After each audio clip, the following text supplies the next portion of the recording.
जय हिंद। देखिए 16 फरवरी 2021 को परिवहन विभाग ने फास्टैग को कंपलसरी कर लिया। इसी के साथ भारत में फास्टैग कार्ड के जो यूजर हैं वो 2 करोड़ हो गए और भारत सरकार को केवल नेशनल हाईवे पे, हम स्टेट हाईवे की बात नहीं कर रहे हैं, केवल नेशनल हाईवे पे पर डे इन फास्टैग की मदद से 80 करोड़ की रेवेन्यू होती है। सोचिए एक दिन में 80 करोड़ केवल इसी से रेवेन्यू होता है। ये रेवेन्यू कलेक्शन कौन करता है? तो NETC करती है। इसका फुल फॉर्म क्या होता है? National electronic toll collection. Toll उसे कहते हैं जो सड़क पर चलने के एवज में आपसे पैसे लिए जाते हैं। सरकार ने सड़क बनाया है, आप किसी होटल में जाते हैं या लॉज में रहते हैं तो किराया देते हैं ना, उसी तरह से नेशनल हाईवे पे चढ़ेंगे ना तो एक टोल दीजिएगा। 50-60 किलोमीटर 70 किलोमीटर की दूरी पर हर जगह टोल लगाया रहता है कि इतना दूरी चल गए हैं इतना पैसा दीजिए, तो उसी टोल कलेक्शन को ये करती है। अब ये फास्टैग का ये लोगो है, इसका जो मोटो एक जो वाक्य होता है वो है इजी टू क्रूज। ये याद रखिएगा, पूछ सकता है कि ये किसका वक्तव्य है, इजी टू क्रूज।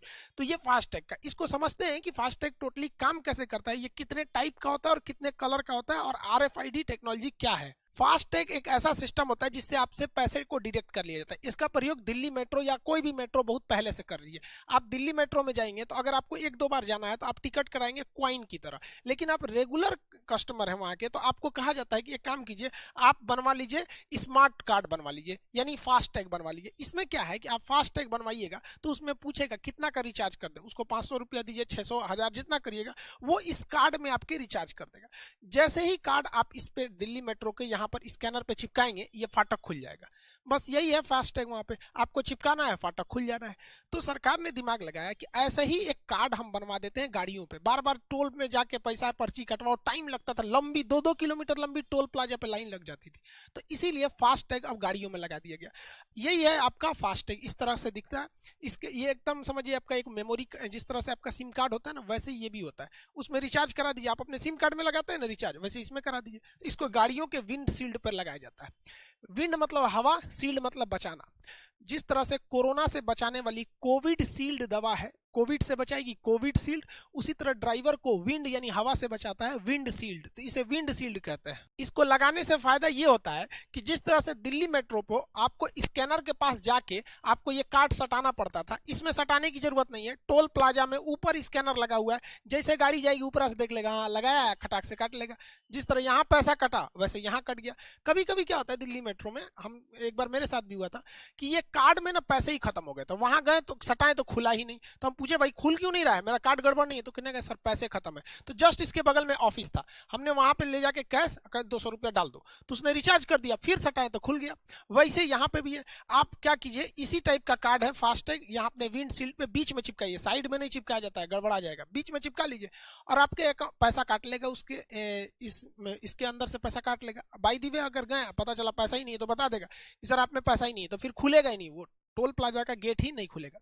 इस फास्टैग में आप चाहते हैं तो 100 रुपया रख सकते हैं, मिनिमम 100 रुपया आपको रखना होता है। इसमें रिचार्ज 100 रुपया का होता है और मैक्सिमम 1 लाख का रिचार्ज करा सकते हैं। सरकार ने एक और सुविधा दिया कि आपको बार बार रिचार्ज नहीं कराना पड़े दिल्ली मेट्रो के कार्ड की तरह। आप इसे क्या कीजिए, अकाउंट से जोड़ दीजिए कि जब जब कटेगा तो आपके अकाउंट से डाल दिया जाएगा, क्योंकि अकाउंट में तो पैसे नॉर्मल रहते ही हैं। लेकिन देखिए अगर आप फास्टैग बनवाते हैं तो आप अपने मेन अकाउंट से इसे मत जोड़वाइएगा। कोई भी ऑनलाइन काम करने के लिए एक आप अलग से अकाउंट रखिएगा, या फिर इसी में 2-4 हजार रिचार्ज करा के छोड़ दीजिएगा, आराम से आपको फुर्सत हो जाएगा यहाँ पर। तो ये आप इसको समझ गए, ये काम करता है RFID टेक्नोलॉजी पर। ये RFID जो टेक्नोलॉजी होती है इसका पूरा नाम होता है रेडियो फ्रीक्वेंसी आइडेंटिफिकेशन डिवाइस है ये, ठीक है।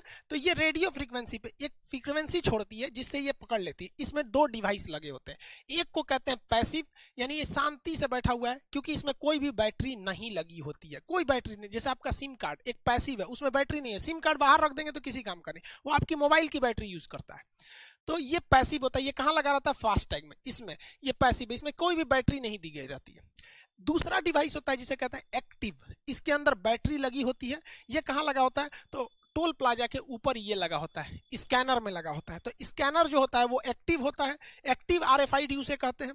और जो फास्टैग होता है उसे हम लोग कहते हैं पैसिव RFID के नाम से जानते हैं। जैसे ही आपकी गाड़ी टोल प्लाजा में घुसती है तो ब्रेकर लगा होता है, आपको कंप्लीट नहीं रुकना है, थोड़ा सा स्पीड धीमा करेंगे तो ऊपर से स्क्रीन स्कैन कर लेगा आपके किसको, ये जो ऊपर फास्टैग लगा है, और वहां से अकाउंट काट लेगा, उतना पैसा कट जाएगा, आपको मैसेज आ जाएगा और अगर अकाउंट में पैसे नहीं हैं तो फिर वो गेट नहीं खुलेगी, आगे का जो बूम बैरियर होता है वो नहीं खुलेगा। तो वो बताएगा आपको कि सर आपके अकाउंट में पैसे नहीं है, तो फिर आपको मैनुअली देने पड़ेंगे वहां पर।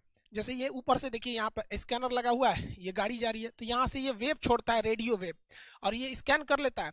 पैसे जैसे डिटेक्ट हो जाते हैं ये आगे से बैरियर हट जाता है और चली जाती है। इससे टाइम का काफी ज्यादा बचत होता है। इसकी सबसे बड़ी खराबी क्या है कि एक गाड़ी से दूसरी गाड़ी के बीच में कम से कम 4 मीटर का गैप रहना चाहिए, वरना अगर 4 मीटर का गैप नहीं रहेगा, ये गाड़ी निकली उसी के जस्ट पीछे एक और गाड़ी निकल जाएगी तो ये स्कैन नहीं कर पाता है। तो मान के चलिए ये आगे वाली गाड़ी निकली और उसी से ये सटा के निकाल लिया ना, तो इसका तो पैसा कट जाएगा बट इसका ये पैसा नहीं काट पाएगा।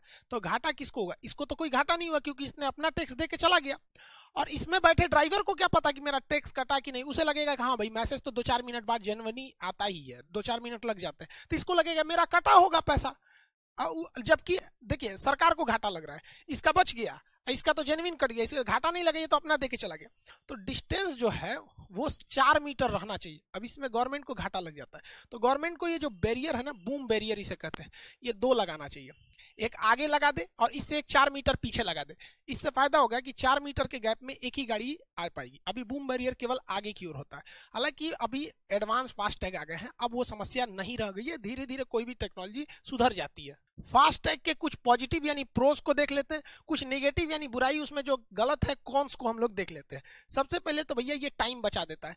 कैश लेन देन में मिलाओ चेंज है नहीं है तो लंबी लाइन लगती थी जिससे टाइम बर्बाद होता था, और गाड़ियां स्टार्ट करके रखनी होती थी तो फ्यूल बर्बाद होता था, जिससे कि बहुत ज्यादा मात्रा में पोल्यूशन होता था। पोल्यूशन होगा और फ्यूल तो जलेगा आपका, तो पैसे आपके जाएंगे, तो इससे ये सारी चीजें हो जाएंगी, पैसे आपके कम लगेंगे। आप आराम से ट्रैक कर सकते हैं क्योंकि जैसे कोई फास्ट टैग पार करता है तो मोबाइल पे मैसेज आ जाता है। एक बार मेरा ड्राइवर क्या था, हम क्लास में पढ़ा रहे थे तो सुबह 7 बजे घुसते हैं तो एक ही बार 11 बजे क्लास से निकलना पड़ता है। तो हुआ क्या कि ड्राइवर गाड़ी लेके कहीं और चला गया था, लेकिन हमको कैसे पता चला, हमको एक मैसेज आया कि आपकी गाड़ी इस टोल प्लाजा को, मतलब टोल प्लाजा का नाम लिखा रहता है कि यहाँ से पैसे कटे। हम तुरंत समझ गए, यहाँ पे हम फोन किए, कहाँ हो? कैसे? नीचे ही चाय पी रहे हैं। ऐसे जरा चाय पी रहा है तुम, यहाँ पे क्रॉस किया है तो टोल प्लाजा। तो मैसेज आके आप ट्रैक भी कर सकते हैं कि आपकी गाड़ी कहाँ है। हाँ वो बात अलग है कि अब तो इसका बाप जीपीएस आ गया, वो तो पल पल की रिपोर्ट दे सकता है, लेकिन जीपीएस नहीं है तो टोल प्लाजा क्रॉस करने पर इससे भी पता चल जाएगा। इससे कि गवर्नमेंट को मेन पावर कम लगाना पड़ेगा सबसे टैक्स कलेक्शन की वजह से, जिससे कि करप्शन कम होगा। जितने ज्यादा आदमी बैठेंगे उतने ज्यादा करप्शन करेंगे गवर्नमेंट ऑफिस में, लूट पाट नहीं होगी। लोग क्या करते थे, रात में टोल प्लाजा लूट लेते थे, अगल बगल के आएंगे सर टोल प्लाजा लूट के भाग जाएंगे सर, तो लूट नहीं होगी। दूसरा, कई को दबंग आदमी थे सब, टोल प्लाजा का तो पैसा नहीं देंगे, जाएंगे, जाओ ससुरा जाओ अब यहाँ पे, तो मत दो ना पैसा, वहां पे ऊपर लगा हुआ है टोल आपका वो स्कैनर पकड़ लेगा वहां पे। तो इससे कई सारे फायदे होंगे, लेकिन इसके कुछ घाटा भी है। देखिए कौन सी यानी निगेटिव चीज क्या है कि कभी कभी जो ऊपर की स्कैनर मशीन होती है ना, इसके ऊपर स्कैन करने वाला, उसमें टेक्निकल प्रॉब्लम आ जाता है, जिस वजह से वो ससुरा फास्ट टैग वाला काम ही नहीं करता है, तो कहेगा उस पे चल जाइए, वो कैश भी नहीं, या तो फिर कैश लेगा या तो दूसरे पे भेजेगा, टेक्निकल प्रॉब्लम आ जाता है। अब हम लोग के भी एप्लीकेशन पे जो स्टूडेंट एप्लीकेशन के होंगे देखते होंगे, अक्सर कभी टेक्निकल प्रॉब्लम आ जाता है तो भाई मैसेज दिया जाता है कि आज ये क्लास सस्पेंड है क्योंकि टेक्निकल प्रॉब्लम है। वैसे यहाँ भी टेक्निकल प्रॉब्लम आ सकती है। एक और समस्या क्या है कि गाड़ी के अंदर जो फास्ट टैग को चिपकाते हैं उसे बाहर से नहीं चिपकाया जाता, अंदर से चिपकाया जाता। बाहर से चिपकाएंगे तो बारिश में भीग के चला जाएगा, तो कभी कभी धूप में गाड़ी खड़ा करने से अंदर से ओवर हीट हो जाता है, और ओवर हीट होने से अंदर का जो फास्ट टैग की मेमोरी है वो काम नहीं करती, वो गड़बड़ हो जाती है। तो एक ये समस्या। डबल चार्ज अब की नियम लगा दिया गया है कि अगर आपकी गाड़ी फास्ट टैग लाइन में घुस गई और आपके गाड़ी पर फास्ट टैग नहीं लगा हुआ है, तो मान के चलिए यहाँ पर टोल यानी जो है वो 200 रुपए है, तो आपसे डबल चार्ज कटेगा 400 रुपए कि काहे घुसा रहे तुम बिना फास्ट टैग का, काहे घुसा, मतलब डबल पेनल्टी। क्यों? क्योंकि सरकार भी चाहती है कि भैया स्मूथली चले कोई भी चीज। दूसरा कि ऑनलाइन ट्रांजेक्शन हो, ऑनलाइन ट्रांजेक्शन से करप्शन नहीं होता है, सबको पता होता है इस गाड़ी से इतना आया, हिसाब किताब में कोई दिक्कत नहीं होता, 2 मिनट में ऑनलाइन हिसाब निकल जाता है, बैंक का स्टेटमेंट मोबाइल से तुरंत निकल जाता है, तो इससे ये फायदा हो जाता है। लेकिन एक सबसे बड़ी समस्या है लोकल लोगों को। लोकल लोग को क्या है, मान के चलिए एक टोल प्लाजा है, किसी का घर उधर है और दूसरा घर इधर या खेत वगैरह इधर है यहाँ पे, तो अगल यहीं से बार बार जाना है, जैसे वो शहर है यहाँ पे, तो भाई साहब वो एक बार जाएगा तो टैक्स देगा, शाम को ड्यूटी करके आएगा तब देगा, जाएगा आएगा जाएगा आएगा, पागल हो जाएगा भैया जिसका टोल प्लाजा के पास घर है, तो आधा उधर आधा इधर इधर। आप भी अपने शहर में रहते होंगे तो गांव शहर में 1-2 किलोमीटर में हमेशा काम आता होगा। सोचिए अगर टोल प्लाजा पार करके जाना हो तो फिर हो गया वहां पे। तो ये एक निगेटिव पॉइंट है। हालांकि गवर्नमेंट ऐसे लोगों के लिए एक अलग से फास्ट टैग की व्यवस्था रखी है, उसी में जहां उसे रजिस्टर्ड कराना पड़ता है कि भैया हम लोकल बॉडीज हैं, तो उन्हें छूट मिल जाती है। दूसरी सबसे भयानक समस्या क्लोनिंग की हो जाती है। मेरा फास्ट टैग है, अभी ऐसी ऐसी टेक्नोलॉजी है कि मेरे फास्ट टैग का हूबहू एक नकली क्लोन बन जाएगा। अब वो तो मेरे अकाउंट से जुड़ा हुआ है या रिचार्ज हमने कराया है उसमें, अब वो किसी ने अपने गाड़ी में लगा लिया, पता चला वो टोल प्लाजा पार करेगा, कटेगा पैसा खान सर के यहाँ से, तो इसकी रिपोर्टिंग करनी पड़ती है। हालांकि क्लोनिंग हो जाता है, बहुत सारी चीजों की क्लोनिंग हो जाती है, क्लोनिंग की समस्या। दूसरा भैया प्राइवेसी, ये प्राइवेसी भी एक खतरनाक चीज है। हमारा टोल प्लाजा है तो गवर्नमेंट के पास डाटा है। अब पता चला हमको, हम कभी गवर्नमेंट से हम कहें कि भैया एसएससी में बहुत धांधली हो जाती है, कब रिजल्ट आएगा, कब वैकेंसी आएगी, कितने साल में क्लियर कराओगे, कोई पता नहीं है, हम आ रहे हैं अनशन करेंगे दिल्ली में। तो सरकार ने देखा अरे सोचा खान सर दिल्ली आ रहे हैं, बवाल होगा ज्यादा, एक काम करते हैं इनको ट्रैक कैसे किया जाए। तो सरकार कहेगी अच्छा खान सर का तो टोल प्लाजा होगा, टोल फास्ट टैग। अब जैसे जैसे हम पार करेंगे, जैसे जैसे वो टोल प्लाजा में गवर्नमेंट को मैसेज आएगा खान सर का गाड़ी यहाँ पार किया, यहाँ पार किया, पता चला कानपुर में हमको गायब कर दी, जा खान सर नजरबंद, 1 महीना बाद छूटेंगे। तो प्राइवेसी का भी बहुत बड़ा समस्या है इसमें। तो कोई भी चीज की भैया पॉजिटिव और निगेटिव दोनों होती है, मेरा काम आपको समझा देना था। फास्ट टैग को 2 कैटेगरी में बांटा गया है और 7 अलग अलग कलर में बांटा गया है। टोटल फास्ट टैग का जो कार्ड मिलता है एटीएम की तरह जिसे विंडशील्ड पे चिपकाना होता है, उसके टोटल 7 कलर होते हैं और इन्हें 2 कैटेगरी में बांटते हैं। पहला एम कैटेगरी होता है, इसमें केवल एक ही टाइप के व्हीकल्स को रखते हैं, वो होता है प्राइवेट व्हीकल या प्राइवेट कार। प्राइवेट कार उसे कहते हैं जिसका नंबर प्लेट व्हाइट कलर से रखता है, मतलब वो हम अपने काम के लिए लगा रहे हैं, उसे हम भाड़ा पे नहीं चलाते हैं या उसे सामान वामान नहीं ढोलते हैं, हम अपने पर्सनल यूज के लिए कर रहे हैं। तो जो उसका कार्ड मिलेगा वो वायलेट कलर का मिलता है, वायलेट कलर का मिलेगा वो। और तो ये एक कैटेगरी हो गई। बाकी जो है एन टाइप, देखिए इसे हम लोग रखे हैं एम टाइप में प्राइवेट व्हीकल को, और जो कमर्शियल है जो भाड़ा ढोने के लिए है, कमाने के लिए है, ये सब के लिए उसे हम लोग रखते हैं एन टाइप में। एन टाइप में टोटल 6 कलर के आते हैं। तो एन टाइप में जो कलर है वो 6 हैं, तो 6 यहाँ 1 यहाँ, तो टोटल कलर हो गए 7। और फास्ट टैग की कैटेगरी हो गई 2, एक एम टाइप प्राइवेट और एन टाइप में कमर्शियल। एन टाइप में अलग अलग को समझते हैं। देखिए अलग अलग फास्ट टैग के कलर होते हैं, कलर में कंफ्यूजन नहीं होना है, आपका कलर अलग होगा, आपके एटीएम का भी अलग अलग कलर होता होगा। तो ये अलग अलग कलर के मिलते हैं, बट ये स्पेसिफिक होते हैं, ये कलर इन्हीं को मिलेगा। जैसे पर्सनल गाड़ी है तो आपका वायलेट कलर का मिलेगा, तो ये आपकी पर्सनल गाड़ियों पे लग जाएगा वायलेट कलर का। बाकी ये कलर किसको मिलेंगे अलग अलग गाड़ियों पे, उसको समझते हैं। देखिए अगर आपका कमर्शियल गाड़ी है, कमर्शियल मतलब जिसपे आप गाड़ी उड़ी ढोते हैं, पिकअप हो गया या फिर आपका लोडर छोटा मोटा हो गया वो सब, तो उसका आपका ऑरेंज कलर का कार्ड मिलेगा फास्टैग।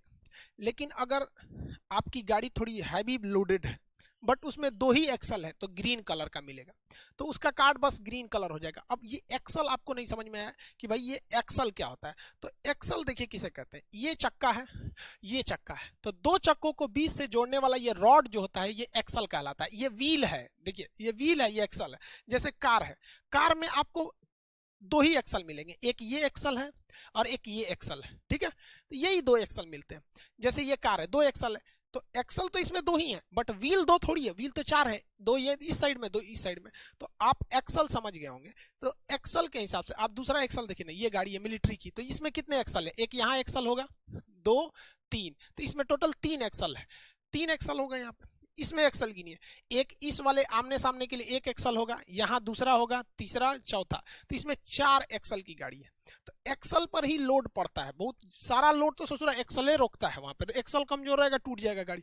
इसका एक्सल गिनिए ना, 1 एक्सल इसके लिए होगा, दूसरा 3 4 5, 5 एक्सल की गाड़ी है ये। खाली एक्सल है 1 2 3 4 5 6 7 8, ये 8 एक्सल की है। देखिए हम चक्का नहीं गिने हैं, फिर समझा रहे हैं, एक्सल है, चकवा तो उधर भी होगा, एक्सल समझ में आ गया आप लोग को। तो उसी तरह जिसमें 3 एक्सल रहेगा वो येलो कलर का रहेगा, येलो कलर का कार्ड मिलेगा उसको। और 4 5 या 6 एक्सल का है, मतलब 4 के लिए, 5 के लिए, 6 के लिए, एक्सल के लिए भी पिंक कलर ही रहेगा। अब जैसे ये पिंक कलर, ये 4 5 6 यही वाला आपको एक्सल दिया जाएगा यहाँ पे, मतलब कार्ड दिया जाएगा। और जिसका 7 एक्सल से ज्यादा है, 7 एक्सल से ज्यादा है, उसमें स्काई ब्लू दिया जाएगा। जैसे ये स्काई ब्लू है, तो ये जिसमें एक्सल की संख्या 7 है या 8 है या 9, उससे ज्यादा रहेगा तो उसको यही वाला दे दिया जाएगा। और मशीनरीज है सब, जैसे जेसीबी वगैरह हो गया, तो उसके लिए ब्लैक कलर का आपको दिया जाएगा फास्टैग का कार्ड। इस सब का जो एक्सल कार्ड लगा होगा, ये फास्टैग कार्ड, वो ब्लैक कलर से ही आएगा यहाँ पे, क्योंकि ये हैवी मशीनरीज की कैटेगरी में चले आते हैं। तो आई होप आप एक्सल भी समझ गए होंगे, फास्टैग भी समझ गए होंगे, आरएफआईडी वगैरह टोटल चीज को समझ गए होंगे। मिलेंगे नेक्स्ट क्लास में। जय हिंद।